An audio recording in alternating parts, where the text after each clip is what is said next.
여러분 안녕히 주무셨습니까? 2017년 1월 2일입니다. 오늘 2017년 첫 번째 오늘의 번제의 시간, 오늘을 시작으로 해서 이번 주 동안은 신년 온라인 사경회를 함께 합니다. 그래서 전체의 주제는 이젠 부흥이 아니라 개혁이다라는 전체의 주제를 놓고 일주일 5번의 시간에 걸쳐서 온라인 사경회를 하겠습니다. 오늘은 첫 번째 시간으로 먼저 마태복음 16장 13절에서 20절까지의 본문으로 함께 합니다. 15절부터 18절까지만 같이 읽어보겠습니다. 시작. 이르시되 너희는 나를 누구라 하느냐? 시몬 베드로가 대답하여 이르되 주는 그리스도시요 살아계신 하나님의 아들이시니이다. 예수께서 대답하여 이르시되 바요나 시몬아 네가 복이 있도다. 이를 알게 한 이는 혈육이 아니요 하늘에 계신 내 아버지시니라. 또 내가 너에게 이르노니 너는 베드로라. 내가 이 반석 위에 내 교회를 세우리니 음부의 권세가 이기지 못하리라. 오늘 이 본문 말씀을 중심으로 이젠 부흥이 아니라 개혁이다 라는 전체 주제 아래 개혁 1, 로컬 교회에서 글로컬 교회로 라는 제목으로 하나님 말씀 증거합니다. 로컬 교회에서 글로컬 교회로. 여러분들 2013년 통계에 의하면 대한민국에 있는 치킨 전문점 숫자가 전 세계 34,000 맥도날드 매장 숫자보다 많다고 합니다. 우리나라 안에만 있는 치킨 전문점이. 그럼 여기서 이제 궁금증이 발동되어서 도대체 한국에서 매장 수가 가장 많은 업종은 무엇일까 해서 순위를 따져보니까 4위가 편의점이더랍니다. 2013년 통계예요. 그래서 22,851 매점이 있고 3위가 중국집이래요. 25,003개의 매장이 있고 2위가 바로 맥도날드, 전 세계의 34,000 맥도날드 매장 숫자보다 많다는 치킨 전문점이 37,120개더랍니다. 그럼 대망의 1위는 과연 무슨 업종일까요? 궁금하죠, 여러분? 교회가 55,427개의 교회가 있다고 해서 1등이 되었답니다. 교회를 업종별 분류에 포함시킨 것도 기가 막힌 일이지만은 하여간 교회 숫자가 55,427개라는 것이 이 통계가 말해주고 있는 숫자인데, 우리나라 교회 숫자가 1960년대에는 5,011개가 있었대요. 그리고 2002년에는 6785개로 늘어납니다. 그랬다가 2009년이 되면서 58,600개로 줄고 해마다 1,000개 정도를 개척하고 1,300개의 교회가 문을 닫는다고 합니다. 그리고 개신교인의 숫자는 1995년에 876만 명이었다가 현재는 600만 명으로까지 보는 그런 통계도 있습니다. 그래서 앞으로 2050년이 되면 교인이 절반으로 줄어들게 될 것이다 라는 얘기를 합니다. 그리고 2013년 한 해 동안만 경매에 붙여진 교회 건수가 96건이래요. 지금 현재 몇백 건의 예배당이 경매로 나와 있다는 겁니다. 그래서 교회가 건축한 이자를 갚는 것만 한 해에 5천억에서 6천억 가량 이자로 나가고 예배당 짓느라고 얻은 대출금은 총 10조에서 12조로 추정한다고 합니다.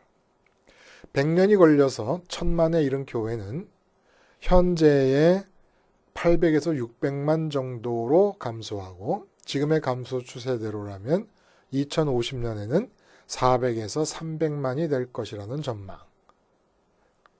이 상태를 그대로 유지하면 반드시 대한민국 안에서 머지않은 기간 안에 유명무실하고 그리고 결국은 사라져버리고 말 것이다. 자, 이게 이상한 거예요. 도대체 목사님들과 당회원들과 재직들이 하여간 어느 교회다라고 할 것 없이 거의 대부분의 교회들이 열심히 교회 부흥을 위해서 매진하고 노력합니다. 그럼 각 교회가 열심히 최선을 다해서 하고 있으면 전체 교인 수는 자꾸 늘어야 되는 것이 정상 아닙니까? 근데 상황은 어떠냐면 손가락에 꼽을 만한 초대형 교회들을 전국의 교회의 목사님과 교인들이 다 바라보고 있습니다. 언젠가 우리도 저렇게 될 날이 오겠나? 그리고 그 교회의 기존 교인들의 쏠림 현상이 아주 극대화되고 있습니다. 그러는 사이에 이 사람 저 사람 교인들의 눈길이 미치지 못하고 있는 동안에 지역에서 생겨났던 자그마한 교회들은 소리 소문 없이 다 사라져버리고 있습니다. 사라져버리지 않고 버티고 있는 교회들도 10년, 개척한 지 10년이 되었어도 교인 30명이 되는 교회가 많지를 않은 그런 경우가 너무나 많아지는 거예요. 교인 끌어모으기 위해서 그 많은 프로그램을 동원을 하고 목사님들마다 휴가철이 되면은 때를 지어 몰려다니면서 설교를 어떻게 할 것인가 배우고 교회 부흥을 어떻게 할 것인가 배우고 교인 양육을 배우고 하지만 그렇게 활발한 교회 프로그램의 활성화에 비해서 왜 이렇게 교회가 자꾸 줄어들고 죽어가고 있습니까? 근데 모든 사람들이 초대형 메모드 처치를 바라보고 있느라고 교회가 죽어가고 있는 걸 모르고 있는 거예요. 저렇게 활성화되고 있는 줄 아는 겁니다. 자, 교회를 살려야 돼요. 이러다 다 죽습니다. 초대형 교회가 유지되는 것도 저변이 있어야 유지가 돼요. 저변이. 머지않아 주저앉아 내리기 시작할 겁니다. 지금 뭐 초대형 교회였던 교회들의 시간이 지나면서 변해가는 과정들이 다 눈에 보이고 있지 않습니까? 저는 영락교회에 있었습니다. 근데 지금 영락교회 출석교인이 박조준 목사님 때 최고조로 달았을 때 뭐 6만 명, 교인이 6만 명까지라고 봤었는데 지금 영락교회 출석교인이 10,000명이 안 된다는 소리를 그 교회 장로님께서 해주시는 것을 제가 들었습니다. 7, 8천 명 된다는 거예요. 그리고 전부 노인이라는, 뭐 6, 70%가 노인이라는 겁니다. 뭐가 맞는 건지 모르는데 그분들의 얘기가 당신들 자신의 교회에 대해서 하는 얘기가 그런 거예요. 자, 어떻게 교회를 살릴까 여러분? 지금 부흥이 문제가 아니라는 거예요. 부흥을 이제까지 쫓아왔잖아요. 마치 부자 되며 살겠다고 평생 돈 벌었는데 집 한 칸 없이 빚더미에 올라앉는 것과 마찬가지로 부흥 노래를 부르면서 살아왔어요. 근데 지금 이 교회들이 이렇게 다 초주검 상태에 놓여 있는데 전부 대형 교회들만 바라보고 있느라고 그냥 교회가 그렇게 아직도 활성화되고 있는 줄 알아요. 머지않아 밑동이 사라진 구멍 뚫린 저변의 상황 때문에 다 폭삭 주저앉게 될 겁니다. 지금 착각하는 건 무슨 어느 목사님들이 설교를 잘하고 목사님 훌륭해서 지금 뭐 있는 줄 알아요? 지역교회가 싫어서 그걸 쏠리고 있는 겁니다. 저변이 없으면 같이 망해요. 자, 어떻게 해야 될까요? 참 맥 빠지게 들릴지 모르지만 길은 하나 있습니다. 하나밖에 없어요. 공교회의 의식을 살려내서 지역교회를 살려야 됩니다. 공교회의 의식을 회복시켜야 된다. 무슨 얘기냐? 우리가 다 알고 있다. 교회는 캐톨릭이라고 하는 말이 지금의 천주교를 뜻하는 게 아니라 보편적인 교회. 그래서 사도신경 안에도 성령을 믿사오며 거룩한 공교회와 이렇게 하고 해서 우리 신앙 고백 안에 들어가는 그 공교회의 의식을 살려내야 지교회가 살아난다는 겁니다. 공교회 의식을 다 갖고 있는데 아닙니다. 공교회의 의식이 죽어버렸습니다. 내가 어느 교회 교인이다라고 말할 때 보편적 교회 교인이라는 의식을 갖고 있는 사람 아무도 없어요. 목사님들도 개교회 목회자의 의식을 갖고서는 살아날 수가 없습니다. 내가 죽고 옆에 교회가 죽고 다 죽게 되어 있습니다. 내가 지금 내 이름으로 하고 있는 이 교회 목회를 하는 것이 아니라 이 목회 현장에서 나는 지금 공교회 목회를 하고 있다.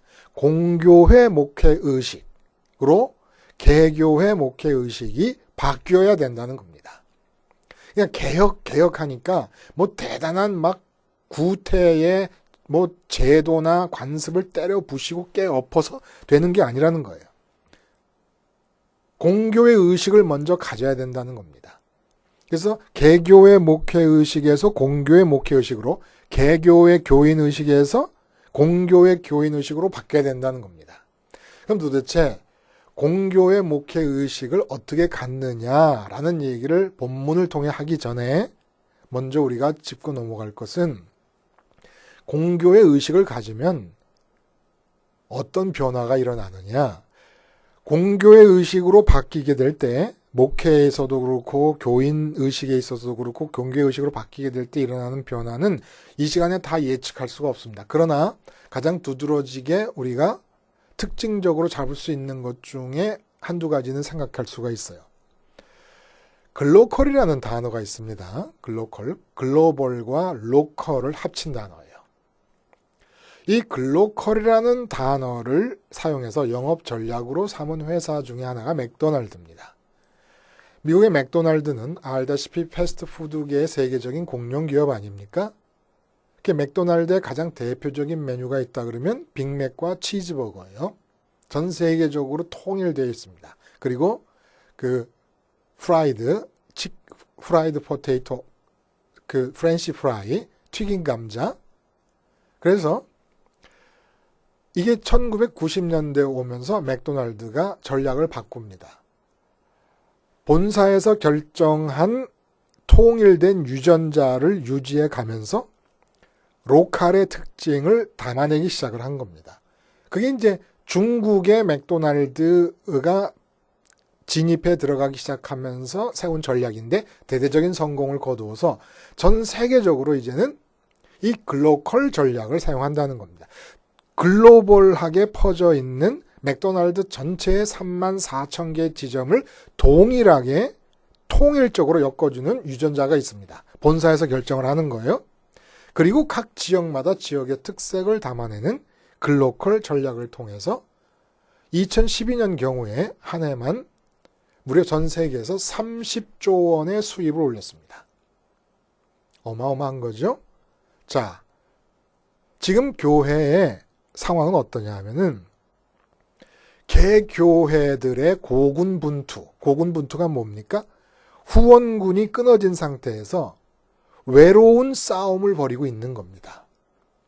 고군분투를 하는 중에 부흥을 위한 꿈을 꾸며 개교회의 고군분투 중에 사그라져들 가고 있습니다. 그리고 전체 교회가 1000만까지 올라갔다가 이제 600만까지 보는 지경이 되어버립니다. 왜 그래요? 한번 이런 걸 상상해 보세요. 맥도날드 지점인데 본사와의 연결이 완전히 차단되어 버렸습니다. 그래서 맥도날드 그 지점이 본사와의 연결이 차단된 상태에서 고군분투합니다. 외로울 꽃자, 혼자 외롭게 그 가게의 성업을 위해서 노력합니다. 근데 모든 사람들이 와보고 이 맥도날드 가게가 맥도날드가 아닌 걸 알게 됩니다. 결국 그 점포가 문을 닫을 수밖에 없게 돼버리고 맙니다. 지금 이런 상황이라는 거예요. 공교회 의식이 없다는 것은 뭘 뜻하냐면 본사와 연결이 끊어진 맥도날드 점포로 유지하면서 혼자 고군분투하는. 사실 맥도날드라는 거는 세워만 놓으면 되는 거예요. 세워만 놓으면. 그리고 또 하나의 특징이 뭐냐면 그 본사와 연결이 되어 있기 때문에 세워만 놓으면 되는데 거기에 연쇄적으로 일어나는 특징이 강남에 맥도날드가 있고 저기 강북에 도봉동에 맥도날드가 있습니다. 그러면 도봉구에 살고 있는 사람들이 도봉구에는 맥도날드를 놔두고 강남 맥도날드를 가는 법은 없습니다. 강남 맥도날드가 그렇게 맛있대 이러고 가는 법이 없어요. 교회가 이렇게 돼야 된다는 거예요. 지금 어떤 특정의 대형 교회에 쏠림 현상이 일어나는 것 자체가 비정상이라는 겁니다. 그러니까 내가 도봉구에 살면은 쌍문동에 살거나 저기 노원구에 살면은 그냥 그 지역에 있는 맥도날드 지점을 찾아가듯이 지역에 있는 교회를 가도 아무런 부족함이 없는 상태가 될 수 있다는 겁니다. 여러분 한번 마음속에 그림을 한번 그려보세요. 우리나라 전 지역에 퍼져 있는 교회들이 그 지역의 사람들이 자기 지역의 교회를 나가는데 어디 뭐 크다고 하는 대형 교회들이 그 옆에 있어도 차를 타고 그 교회에 갈 필요성을 전혀 못 느끼게 됩니다. 어떻게 하면? 공교회 의식이 살아나면. 필요성을 못 느끼는 거예요. 다시 말해서 공교회 의식이 나를 억압해서 큰 교회에 가고 싶은 마음을 억누르고 자제해서 동네 교회에 가게 하는 게 아니라 공교회 의식이 살아나게 되면은 내 마음속 깊이로부터 도대체 내가 차를 타고 왜 거기까지 가야 되는지를 알 수가 없게 돼버린다는 겁니다.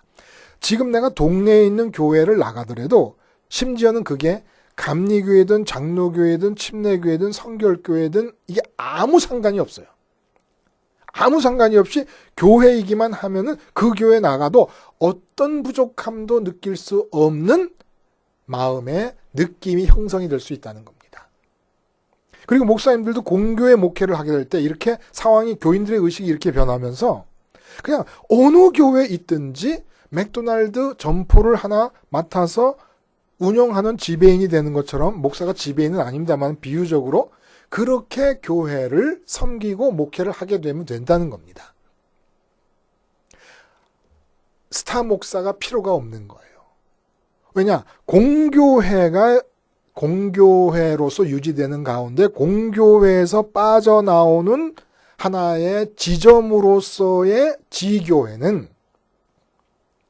스타 목사를 필요로 하지 않습니다. 지금 스타 목사가 등장한 것은 개교회주의로 공교회 의식이 사라져버린 상태에서 개교회의 목회가 하나의 비즈니스가 돼버렸기 때문에 그런 거예요. 설교를 잘해야 교인이 온다. 공교회 의식이 활성화되고 분명한 공교회적 철학을 갖게 되면 교인들이 설교를 잘하고 못하고의 문제를 전혀 따지지 않고 상관없이 충분히 교회 가서 원하는 것을 100% 얻게 될 수 있다는 겁니다. 그럼 도대체 공교회 의식이라는 것이 무엇이냐? 오늘 본문에 그 유명한 구절이 나오지 않습니까? 가이사랴 빌립보 지경에서 예수님께서 제자들에게 사람들이 나를 누구라 하느냐? 뭐 엘리야다, 모세다, 뭐 선지자다 이렇게 얘기합니다. 그럼 너희 나를 누구라 하느냐? 이때 베드로가 나서서 한 고백입니다. 그래서 주는이라고 할 때 롤드라고 한 뜻이 아니라 영어의 롤드라고 한 뜻이 아니라 당신은 이란 뜻입니다. 당신은 그리스도시요 살아계신 하나님의 아들이십니다. 예수님께서 너무너무 기뻐하시고 그러면서 그 베드로의 고백 위에 내 교회를 세우리라 라는 얘기를 해주셨다는 거예요. 그러므로 교회는 기본적으로 예수님이 세우시는 겁니다. 그리고 요한복음에 보면 똑같은 베드로에게 예수님께서 승천하시기 직전에 네가 나를 사랑하느냐를 3번 물으시면서 내 양을 먹이라, 내 양을 치라, 내 양을 먹이라 3번 반복하십니다. 아직 베드로가 본격적으로 오순절의 성령 강림을 경험하고 복음을 전하기도 전입니다. 예루살렘 교회가 형성되기도 전인데 예수님께서 내 양을 먹이라 이런 말씀을 하십니다. 그러니까 공교회는 부흥이라고 하는 개념이 적용되지 않는다는 거예요. 이미 주님께서 정해놓으신 양들이 있고 그 양들이 다만 지금 발굴되지 않고 발견되지 않은 상태이기 때문에 그 잊혀져 있는 잃어버린 양들을 찾아내어서 먹이라 하는 얘기입니다.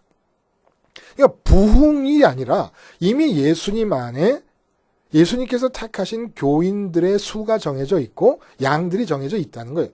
그게 7억인지 10억인지 70억 중에서 뭐 30억인지 그건 알 수가 없습니다.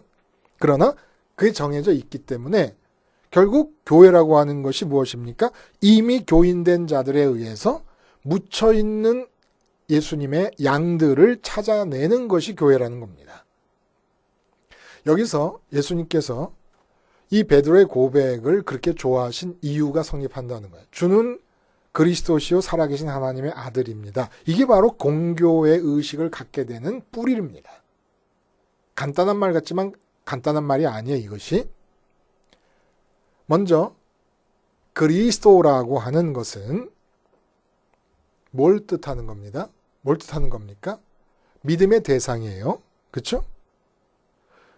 믿음이라는 게 말씀드렸듯이 우리 마음 심장을 꺼내서 드리는 겁니다. 그리스도께. 근데 왜 우리는 그리스도께, 예수님께 우리 마음 심장을 꺼내 드리는 겁니까? 구주라고 하는 그 말 뜻이 뜻하는 바대로 전혀 만족하고 기쁠 수 없는 이 세상 삶의 현실에서 진정한 만족과 기쁨이 주어질 수 있는 대상이기 때문에 우리 마음을 꺼내 드립니다. 이 믿음이라고 그랬어요. 그렇죠? 그러면 예수님께서 우리 마음을 받으면 어떻게 하십니까? 살아계신 하나님의 아들이십니다 라는 얘기가 뒤따라 나와요. 살아계신 하나님의 아들이라고 하는 이 얘기는 무엇이에요? 우리 마음을 예수님께 믿고 드려요. 예수님께 드리면 우리가 구원을 받는다. 영원한 만족과 기쁨에 우리가 참여할 수 있게 된다. 이게 구원 아닙니까? 근데 우리가 육체로 살고 있는 동안에 육체로 만날 수 있는 것들의 마음을, 우리 마음의 심장을 꺼내주면, 예를 들어 돈이다 그러면 그걸 믿는 건데, 우리 육체가 죽으면 돈과의 관계가 끝나니까 돈이 주는 만족과 기쁨이 끝나버리면서 동시에 우리 생명이 끝나는 겁니다. 반면에 예수 그리스도께 드리면 영원히 만족과 기쁨을 얻게 될 것이기 때문에 영생이고 구원의 주라고 말씀드리는 거예요. 근데 그렇게 드리면 예수님께서 우리 마음을 어디로 끌고 가시느냐 하면 예수님 자신이 살아계신 하나님의 아들입니다. 그 아들의 자리로 우리를 끌고 가신다는 겁니다. 이들이 교회인 거예요. 그래서 에클레시아라고 하는 게 에크, 밖으로, 클레시아라고 하는 건 클레오라고 하는 단어에서 나오는데 부르다, 콜링이라는 뜻입니다. 밖으로 불러내신 겁니다. 밖으로 불러냈다는 건 뭐예요? 우리 마음이 모든 사람과 마찬가지로 이 지구 위에서 지구 위에 있는 어떤 것들로 만족과 기쁨을 얻으려 살고 있는 상황 중에서 우리를 불러내서 이 지구 밖에 계시는 하나님, 살아계신 하나님의 아들 된 자리로 우리 마음을 끌고 올라가셔서 주님이 하나님 아버지로 얻게 되는 만족과 기쁨을 얻게 해 주시기 때문에 그분이 그리스도라는 얘기입니다. 그리고 하나님의 아들이라고 하는 의미가 있는 거예요. 그래서 사실은 이 교회에 관한 얘기는 이 베드로의 고백에 대한 예수님의 기뻐하시면서 교회를 세우리라고 약속해 주신 이것으로 끝나는 게 아니에요. 그 뒤에 보면은 비로소 예수님께서 십자가에 달려 죽으실 고난에 대한 예고를 하십니다. 그때 베드로가 가로막았으니까 사탄아 물러가라 하고 꾸중을 하시잖아요. 이 과정이 같이 포함되는 거예요. 교회와 연관돼서. 도대체 예수님이 누구냐? 우리 마음을 받아서 우리가 우리 마음 심장을 꺼내드리면 우리 마음을 받아서 하늘에 계신 하나님 아버지 우편에 지금 계시지 않습니까? 그 우편으로 하나님과 아들과의 관계가 지금도 교제 중에 이루어지고 있는 그 상황에서 예수님의 자리로 우리 마음을 끌고 가시는 거예요. 그렇게 끌고 가시기 위해서 그 다음에 필요한 일이 뭐냐면 십자가와 부활과 승천이었다는 겁니다. 그래서 그 다음에 따라서 예고가 나옵니다. 그럼 여기서 끝나느냐? 그게 끝나지는 게 아니에요. 그 다음 장에 17장에 넘어가 보면, 마태복음 17장에 넘어가 보면 변화산에서의 경험에 관한 기록이 나옵니다.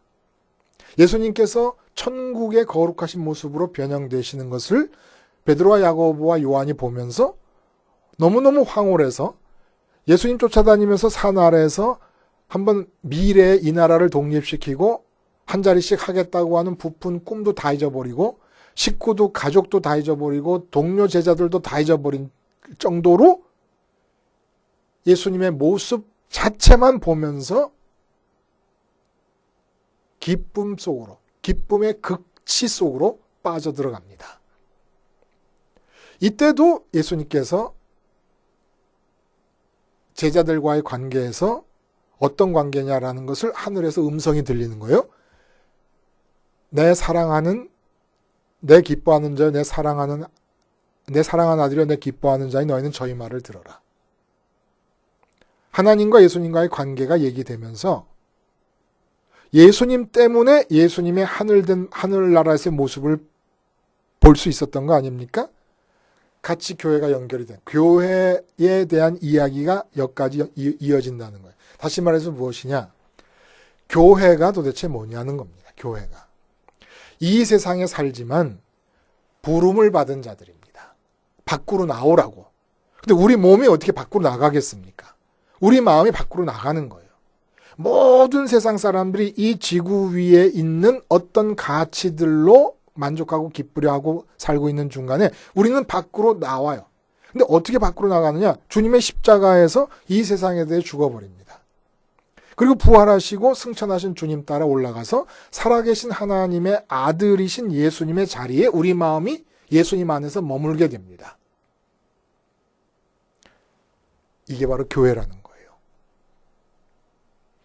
이 땅에 살지만 그 마음이 세상 바깥으로 나가서, 왜냐하면 이 세상에서 기쁨과 만족을 얻을 게 없다고 믿고 죽는 거예요. 세상에 대해서. 밖으로 나가 예수님과 함께 십자가에서 죽고 승천하고 부활해서 지금 마음이 예수님 따라서 사랑하는 아들이라고 말씀하신 대로 아버지와 교제하는 가운데 우리 마음이 주님 안에 머물러 있는 사람들.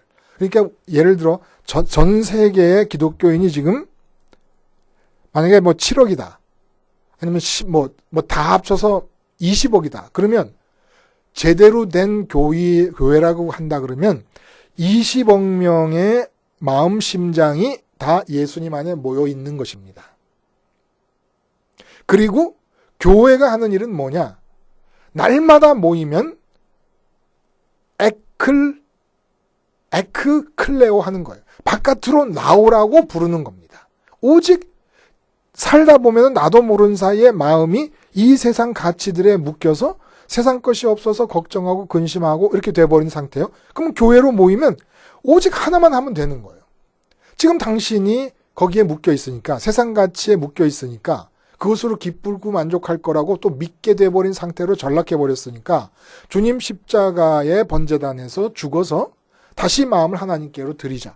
설교는 이거 하나면 되는 겁니다. 그러니까 맥도날드가 강남 지점이나 강북 지점이나 어디를 가든지 빅맥의 맛이 똑같고 치즈버거의 맛이 똑같은 것과 마찬가지로 어느 교회를 가든지 십자가에서 죽을 것을 설교하고 부활하고 승천하신 주님을 따라갈 것을 설교하고, 그래서 마음이 다시금 주님 따라서 하나님 아버지와 주님이 아버지와 아들 관계로 교제하시는 그 교제에 주님 안에서 참여하고 에베소서의 말대로 하늘에 안침바된 것만을 얘기해 주면 그 다음부터 세상에 나갈 때는 하나님과 그가 같이 연합해서 나가면 되는 겁니다. 그러니까 얼굴이 못생긴 목사님이 말해도 상관없고 못 배운 목사님이 말해도 상관없고 능력이 없는 목사님이 말해도 상관없고 공교회라는 게 그런 거라는 거예요. 그래서 종교개혁을 한번 이렇게 쭉 훑어보면 천주교의 그 당시 카톨릭교회의 상태를 그대로 내버려둘 수는 없어요. 그건 복음이 완전히 왜곡돼도 보통 왜곡된 게 아니니까. 이단도 그런 이단이 어디 있겠습니까? 면죄부를 팔아서 사람들의 영혼들이 천국으로 간다는 이런 생각을 갖고 있었으니까 일어나야 됐었는데 문제는 종교개혁이 일어나고 나서 종교개혁팀 자체가 4분 5열로 나눠지는 겁니다. bin글리 파다, 칼빈 파다, 그리고 부처 같은 사람들은 또 개혁의 강도를 아주 극단적으로 밀고 나갑니다. 또 정치 세력들이 개입됩니다. 그래서 또 이것저것 나눠지고 제세례파가 생기고 끝도 없이 교리와 무슨 이해관계와 정치적 역학관계와 계속 나눠져 나가는 거예요. 근데 이게 다 세상적인 의미에서의 분열입니다. 세상적인 이유 때문에 분열이 되는 거예요. 우리 마음이 십자가에서 죽으시고 부활하시고 승천하신 예수님 따라서 마음이 지금 하늘에 계시는 주님 안에 머물러 있으면서 주님과 아버지가 나누는 교제 안에 참여됨으로써 주님이 보시는 하나님을 내 마음이 성령을 통해 보고 주님이 아버지 때문에 느끼시는 기쁨을 내 마음이 기쁨으로 느끼면서 살아간다고 하는 점에 있어서는 하늘로 마음이 올라가 버리기 때문에 세상적인 의미에서의 이 의견의 차이라든지 정치 역학관계라든지 이해관계 같은 것이 아무 문제가 안 되는 거예요. 그러니까 감리교인이 장로교인 될 필요 없고 장로교인이 침례교인 될 필요도 없고 그냥 다 자기 교파대로 내버려 두고 교회의 조직과 제도를 바꾸려고 할 필요도 아무것도 없어요. 단 하나 공교의 의식과 공교의 목회를 하는 겁니다. 그러니까 내가 교인을 보면은 이 사람을 내 교회에 잘 붙어있는 사람으로 만들려고 하지 말고 어떻게 하든지 이 사람의 마음이 십자가의 죽음과 부활과 승천의 예수님의 길을 따라 하늘로 올라가게만 만드는 겁니다. 마음이 올라간 자들이 이 땅에서 모인 것이 교회니까. 그것만 하는 거야. 교인을 보면은 내가 목회하는 교회에 머물러 있게 하려면 어떻게 해야 되느냐라는 의식으로 교인을 보지 말고 어떻게 이 교인이 마음이 십자가에서 부활과 승천의 길을 따라서 마음이 하늘에 올라가서 하나님으로 기뻐하면서 이 땅은 하나님의 장갑되어 살 것인가를 염두에 두는 겁니다. 모든 교회가. 이 교회 운동이 가장 교인이 작은 빈약한 교회 목사님들에 의해서부터 출발이 돼야 돼요. 대형교회 목사님들은 그 출발하지 않아요. 비즈니스에서 성공한 사람들이 자기 비즈니스를 포기하지 않습니다. 그래서 저변으로부터 숫자적인 의미에서 밑에서부터 올라가서 공교회 운동이 일어나야 된다는 거예요. 공교회 운동이 일어나고 공교회 의식이 생기면 그게 어느 날이 될지 모르지만 시작해야만 돼요. 언제까지 시작 안 할 수는 없다는 거예요. 근데 누가 시작하겠습니까? 교인이 적은 사람들이 쉽게 시작할 수 있으니까. 그렇게 해서 시작을 하게 되면 언젠가일지 모르지만 교인들 한 사람 한 사람이 공교회 의식을 갖고 내 마음이 하늘로 올라가 있기 때문에 나는 교회의 교인이다. 라는 생각. 내가 무슨 강남의 무슨 교회다, 강북의 무슨 교회다, 저기 대구의 무슨 교회다, 광주의 무슨 교회, 이런 교인 의식이 아니라는 겁니다.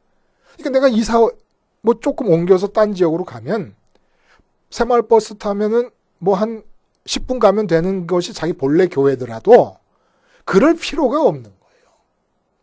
그냥 옮겨진 그 교회에서 들어가면, 맥도날드가 그대로, 빅맥이나 치즈버거가 그대로 있는 것처럼, 거기에서도 목사님이 공교회 의식으로 목회를 하면 여러분들이 사는 동안에 또 마음이 세상 가치에 붙들려 있군요.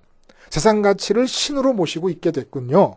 이제 우리 십자가에서 죽음으로써 주님 따라서 마음을 다시 하늘에 올려 보냅시다. 그거 얘기하면 되는 거예요. 그 다음에 그 사람과 하나님이 만났을 때 어떤 일이 벌어지는가는 하나님의 계획에 달려 있는 거지 우리가 설교할 수 있는 문제가 아니라는 겁니다. 그 왜 자꾸 돈 많이 벌게 될 거다, 건강하게 될 거다 이따위 소리를 하고 있는 겁니까? 그건 우리 몫이 아니라는 거예요. 우리 목사들의 몫은 말씀자 목사들의 몫은 마음이 세상에 묶여있는 자들로 하여금 주님의 십자가의 동선을 따라서 마음을 하늘로 올려보내는 것까지만 하면 되는 겁니다. 공교회는 그거 하는 거예요. 그래서 구약의 성전에서 한 게 뭐예요? 제사밖에 안 드려요. 제사밖에. 제사만 드리잖아요. 제사만 똑같은 제사. 양 죽이거나 소 죽이거나 하면서. 근데 그게 무슨 의미가 있다는 겁니까? 그거 하나면 된다는 거예요. 그거 하나면. 예수님이 십자가에서 죽어서 부활하시고 승천하셨으면 그거 하나면 된다는 거예요. 그 길 따라서 가게 하면 되는 겁니다. 설교라는 의미가 뭐예요? 그 십자가의 사건을 2000년 전의 역사적인 사건이 아니라 설교를 통해서 오늘의 사건으로 재현하는 겁니다. 신앙의 사건으로. 그거 하나면 되기 때문에 교인들이 굳이 다른 교회 갈 필요도 없고 또 교인들을 봐도 처음 봐도 이 교인도 처음 본 사람이지만 내가 마음을 지금 보내놓고 있는 주님 마음 안으로 이 사람도 마음을 보내고 있구나. 형제요 자매요 처음 봐도 끼워 넣을 수 있는 거예요. 인간적으로 오래 사귀었기 때문에 내가 이 집사님과 아무개 권사님을 떠나면 안 된다. 이런 거 없다는 겁니다. 처음 봐도 마음이 동일하게 하늘에 계신 우리 주님의 마음 안에 들어가 있으면서 주님이 만나시는 그 하나님 아버지를 성령을 통해서 이 사람도 만나고 있다 그러면 그냥 창세전부터 형제인 거예요. 창세전부터 형제의식이 살아나는 겁니다. 진짜 내 혈육을 나눈 내 형제들이 이렇게 주님의 십자가와 부활과 승천을 따라가는 삶을 살지 않는다면 공교의 교인이 아니라면 그들은 사실 형제가 아니지요. 주님이 말씀하신 대로 아버지의 뜻대로 하는 자가 내 형제요 자매라 그러지 않으셨습니까? 교회가 살 길이 어디 있습니까? 멀지 않아요. 먼 곳에 있는 게 아닙니다. 마음을 주님의 십자가의 동선을 따라서 하늘에 두는 자들의 모임이 공교회라는 걸 알고 공교회 목회를 하고 공교회 교인의식으로 사는 겁니다. 나 한 사람이. 그래서 그 공교회 의식이 퍼져나가고 공교회 목회가 퍼져나가면서 맥도날드 점포와 마찬가지로 어느 교회를 가도 똑같이 귀한 목사님, 똑같이 설교 내용이 똑같아요. 근데 그 똑같은 설교가 설교할 때마다 지금의 사건이 되면서 새로움이 있는 설교들이 되는 거죠. 교회가 살 길이 뭡니까? 공교회 의식을 살리는 겁니다. 목사님도 교인도. 기도하시겠습니다. 하나님 아버지, 멀리 있지 않는 살 길 이제 손에 쥐고 그 길을 걸음으로써 모든 이 나라 안에 있는 교회들, 온 지구 위에 있는 교회들이 어느 교회를 가나 생명력이 동일하게 넘치는 교회의 통일이 이루어지게 해 주시옵소서. 예수님의 이름으로 기도하옵나이다. 아멘.